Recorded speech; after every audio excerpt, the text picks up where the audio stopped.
Hello guys, कैसे आप सब। आशा करती हूँ आप सब ठीक होंगे, अपने बाल बच्चों में खुश होंगे।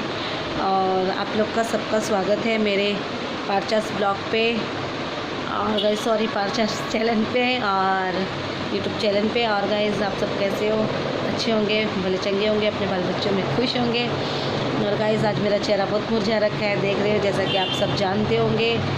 आप सब नहीं, बहुत से लोग जानते होंगे, हरियाणा वाले लोग सब जानते होंगे। आज है होई माता का व्रत अपने बच्चों के लिए। जो माएँ व्रत रखती हैं अपने बच्चों के आयु के लिए, लंबी उम्र के लिए व्रत रखती हैं अपने बच्चों के लिए।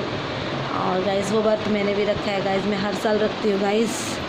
और अभी मैं सोई थी गाइस, सोचा मैंने आप लोग से सबसे बातें कर लूँ और मैं ब्लॉग स्टार्ट कर लूँ। तो अभी बज रहे हैं 3:13 हो गए हैं गाइस शायद। और मैंने सोचा चलो आप सबसे बातें करके और मैं अपना ब्लॉग स्टार्ट कर लेती हूँ। तो गाइस शायद मैं ब्लॉग ना बना पाऊँ, क्योंकि मैं इसी मोबाइल से कहानी सुनूँगी। होई माता की जो भी कहानी होती है, जो कहानी सुन के हम सूर्यदेव को पानी जल अर्पण करते हैं और फिर हम पानी पीते हैं। फिर शाम को तारे देखकर हम खाना खाते हैं। अपने जो तारे होते हैं, शाम का पहला तारा होता है, उसको देख के हम खाना खाते हैं और पानी वगैरह पी लेते हैं। पानी तो गैस अभी 4 बजे पी लेंगे, फिर सूर्यदेव को पानी देके मीठा पानी पिया जाता है गैस, वो पानी पी लेंगे हम। और गैस सब आशा करती हूँ सब माँओं के लिए भी और उनके बच्चों के लिए भी, कि उनके बच्चे भी खुश रहें और उनके बच्चों की भी आयु लंबी हो और अच्छे से रहें। अपने माँ के साथ उनके माँ बाप का आदर सम्मान करें बच्चे, और सब खुश रहें गाइस। और गाइस मेरा ब्लॉग कैसा लगता है आजकल मेरे ब्लॉग पे, कल के ब्लॉग पे शायद पहले वाले ब्लॉग पे बहुत गंदा कमेंट किया था किसी ने, लेकिन थैंक यू, मैं यूट्यूब चैनल को बोलती हूँ थैंक यू सो मच। आप लोगों ने वो गलत कमेंट डिलीट कर दिया, थैंक यू सो मच। आप लोग इतना ध्यान रखते हो हमारे चैनल का और हम पे अपना वॉच रखते हो। यूट्यूब चैनल वाले को मैं बहुत बहुत बहुत धन्यवाद और थैंक यू बोलती हूँ। आपने मुझे मेरे ब्लॉग पे जो उसने गंदा कमेंट किया था वो आपने तुरंत डिलीट मार दिया। आप लोग बहुत वॉच करते हैं, हम लोगों को बहुत अच्छा लगता है और हम आपके लिए वीडियो बनाते रहेंगे गाइस। और आप लोग को ये से ही हम लोग खुश रखेंगे। और आप लोग हमारे ब्लॉग को ज़्यादा से ज़्यादा शेयर करा करो, कमेंट करा करो, लाइक करा करो गाइस।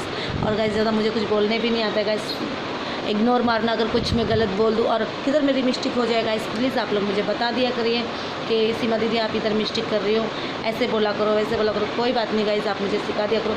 वैसे तो मेरी 21 साल की बेटी है, 16 साल का लड़का है मेरा। मैंने लाइफ में बस ये सब नहीं सीखा, कैसे बातें करने का तरीका, ये वो सब मैंने नहीं सीखा। सिर्फ मैंने मेरे बच्चों की परवरिश ही देखी लाइफ में। मैंने उनका फ्यूचर कैसे सेट करना है, मेहनत के अलावा मैंने कुछ देखा ही नहीं पीछे मुड़ के, क्योंकि मेरे हस्बैंड तो ठीक थे ही नहीं। उनको तो बस पीने और अपनी लाइफ में ही खुश थे वो। उन्होंने हमें कभी ना देखा और ना कभी हमारे ऊपर ध्यान दिया, और ना ही मेरे बच्चों पे कभी ध्यान दिया, ना मेरे ऊपर कभी ध्यान दिया।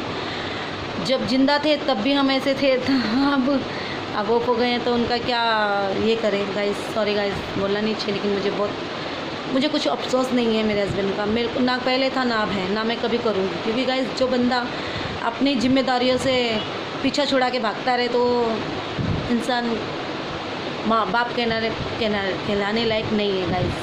तो यही बात है गाइस। और मैंने मेरे बच्चों के लिए उनके पापा का और उनकी माँ का जो प्यार होता है मैंने वो बराबर दिया है और देती रहूँगी हमेशा। उन्हें किसी चीज़ की कमी होने नहीं दी है, ना आगे भी होने दूँगी गाइस। बस गाइस ऐसे याद आ गई थी, आप लोग से शेयर करना था, बात करनी थी, क्योंकि उस इंसान को कुछ हमारी पड़ी ही नहीं थी। और ना ही हम क्या खा रहे हैं, क्या पी रहे हैं, कैसे रह रहे हैं, नहीं, कभी नहीं। मैं अपने मम्मी पापा के पास ही रह रही थी, वहाँ पे ही रहती थी, ऊपर वाले घर पे रहती थी। मैं कैसा काम कर रही थी, इधर उधर काम कर मैंने मेरे बच्चों को पाल लिया, पोस लिया, उनका फ्यूचर सेट कर दिया। लोगों की बातें भी सुनी, लोगों के इल्ज़ाम भी सुने, लोगों की बहुत सारी जो कठिनाइयाँ होती है ना, वो मैंने उनका सामना भी किया और करती रही, अभी भी करती हूँ। डरती नहीं हूँ, ना डरूँगी और ना हिम्मत हारूँगी। अगर मैंने गाइस हिम्मत हार दी तो मेरे बच्चे जैसे होने चाहिए ना वैसे मेरे बच्चे नहीं है गाइस, होशियार नहीं है मेरे बच्चे, बहुत मेरे जैसे ही सादे भोले हैं, मेरे जैसे दयालु है, जो किसी को भी देख के दया प्यार मोहब्बत उनके दिल में है। कभी उनके अंदर घमंड नहीं है, कभी कोई ये नहीं है, कुछ नहीं गाइस। बस मेरे बच्चे सिंपल सीधे हैं, सबको गले लगाते हैं, सबसे बात करते हैं, सबसे हंसते बोलते हैं। उन्हें कोई थप्पड़ भी मार दे तो भी मेरे बच्चे नहीं बोलेंगे, ऐसे मेरे बच्चे हैं गाइस। और गाइस मैं चाहती हूँ सबके बच्चे ऐसे हों, लेकिन इतने भी ना हो गाइस। मेरे बच्चों को मैं होशियार करना चाहती हूँ, उनको दिखाना चाहती हूँ अच्छे बुरे लोग मिलते हैं, लेकिन उन्हें समझो और अपने आप में होशियार रहो थोड़े। तो गाइस चलो कोई बात नहीं गाइस, हो जाएंगे आगे आए होशियार। और गाइस मैंने तो बहुत दुख तकलीफ उठाई है अपनी लाइफ में, और मैं उन लेडीज़ों को बोलूँगी जिनके हस्बैंड नहीं है और होके भी उनके पास उनको सपोर्ट नहीं करते हैं, हिम्मत मत हारना प्लीज़। अपने आप को जिस मैदान में उतार पाई हो उस मैदान से जीत के ही निकलना गाइस। उन लेडीज़ों को बोल रही हूँ मैं गाइस जो मेरी जैसी होंगी। मैंने तो हिम्मत नहीं आ रही गाइस और ना आगे हारूंगी गाइस। अभी तो बहुत कुछ बाकी है गाइस।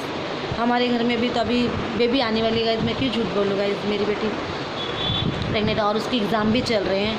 आज अभी इसका प्रोजेक्ट है, आज शायद उसने प्रोजेक्ट दिया, आज गुरुवार है, आज उसने प्रोजेक्ट अपने कॉलेज में सबमिट कर दिया है और वो पढ़ाई भी कर रही है। उसकी लास्ट ईयर चल रहा है, 15वीं चल रही है उसकी। और गाइस पढ़ाई भी कर रही है मेरी बेटी, और मेरी बेटी ने मेरे साथ मेरा साथ भी दिया है। उसने 10वीं कर रही थी तब उसने जॉब करना चालू कर दी थी गाइस। उसने मेरे साथ सपोर्ट बनकर खड़ी हो गई थी गाइस। सोचो वो उम्र क्या होती है, 10वीं में उम्र क्या होती है, 16-17 साल की उम्र में ही मेरी बेटी ने जॉब करनी स्टार्ट कर दी थी। लेकिन वो जॉब जो कर रही थी विशाखा, उसमें ट्रेनिंग भी मिली है मेरी विशाखा को, और उसको जो रेज्यूम एक होता है जो पेपर वो भी मिला था उसको, जो जिससे उसको आगे जाके जॉब भी मिले, वैसा कुछ मिला था उससे गाइस। मुझे ज़्यादा इतना पता नहीं है, मेरी बेटी को पता है। और वो मिला था मेरी बेटी को। फिर वो मिलने के बाद मेरी बेटी जैसे जैसे बड़ी होती रही, उसने 6-7 महीने वहाँ पे जॉब करी। मैं जिधर काम करती थी उन मैडम ने उनको, मेरी बेटी को लगा दिया था जॉब पे। उन्हीं की हस्बैंड की कंपनी में मेरी बेटी को जॉब लगा दिया था। उन्होंने मुझे बोला सीमा तुम इतनी अच्छी हो कि तुम इतना सब कुछ कर रही हो, हम तुम्हारे लिए इतना कर सकते हैं। तो उन्होंने मेरी बेटी को उनके हस्बैंड की रैन कंप्यूटर करके कंपनी है कुछ, उसमें मेरी बेटी को जॉब लगा दिया था। और उन्होंने मुझे बहुत सपोर्ट किया। आज भी मुझे वो लोग बहुत सपोर्ट करते हैं, हमेशा करते रहते हैं। मेरी बेटी की पढ़ाई में भी बहुत सपोर्ट किया, मेरे बच्चों के भी बहुत सपोर्ट किया उन्होंने। बहुत ही ज़्यादा सपोर्टर हैं वो लोग, बहुत अच्छे हैं। मैं भगवान से दुआ करती हूँ वो लोग हमेशा खुश रहें, उनका घर हरा भरा रहे, उनकी हर एक खुशी उन्हें मिले। और गाइस मेरी बेटी फिर वहाँ पे जॉब करी। मेरी बेटी ने 6 महीने वहाँ पे जॉब करी। वहाँ से जॉब करने के बाद में मेरी बेटी की पढ़ाई भी ज़रूरी थी। फिर मेरी बेटी ने वो जॉब छोड़ दी और उनको जो भी मिलना था, वो जो पेपर जो मिलता है सर्टिफिकेट जो भी कुछ मिलता है वहाँ का, वो मिला मेरी बेटी को। उस पेपर के जरिए मेरी बेटी को कहीं भी जॉब मिल सकती थी। उन लोगों ने मुझे ऐसा बोला। विशाखा ने वहाँ पे ट्रेनिंग भी ले ली और जॉब भी करने लगी। और विशाखा उसके बाद 6 महीने बाद फिर विशाखा ने पढ़ाई की। फिर 14वीं में विशाखा ने फिर वापस से जॉब करी। फिर विशाखा को मैनेजर पोस्ट मिली, कुछ वॉफल्स की कुछ दुकान थी, कंपनी थी जो उसमें मेरी बेटी काम करती, उसमें मैनेजर की पोस्ट करी। और अच्छी सैलरी थी मेरी बेटी की, 18,000 सैलरी थी उस टाइम पे मेरी बेटी कर रही थी। फिर अचानक से मेरी बेटी की लाइफ में सुलिंदर आ गया। फिर शादी हो गई मेरी बेटी की, वो हमारे साथ रह रहा था बिगड़ शादी के। सगाई तो मैंने कर दी थी गाइस, पहले जाके मैंने सगाई करी। फिर सगाई करके सुलिंदर उसके बाद हमारे घर पे आया और रहने लग गया। फिर वो भी यहाँ पे जॉब लग गया गाइस। फिर 2 साल उनकी सगाई को हो गए थे गाइस। तो फिर मैंने सोचा चलो शादी कर देती हूँ।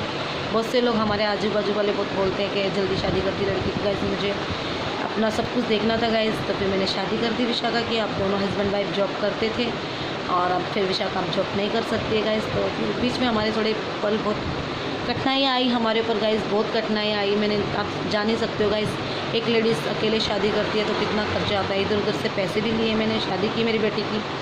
बहुत सा जो मोड़ होते हैं वो सब मेरी लाइफ में बहुत मोड़ आए हैं गाइस।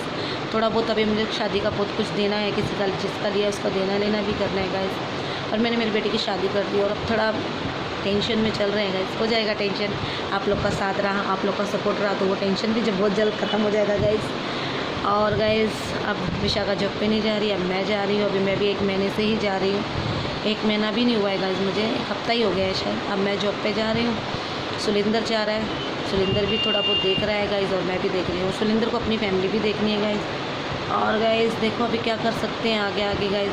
विशाखा के पापा की जॉब के लिए तो मैं 3 साल से धक्के खा रही हूँ कंटिन्यू। मुझे 3 साल हो गए मुझे धक्के खाते जॉब के लिए, अभी तक कुछ जॉब का रिप्लाई नहीं आ रहा है गाइस। आपको मैंने बीच में बताया था, जो मेरी जो जॉब का विटनेस था एक, जो बहुत नाटक कर रहा था, उसको भी मैंने बहुत समझाया।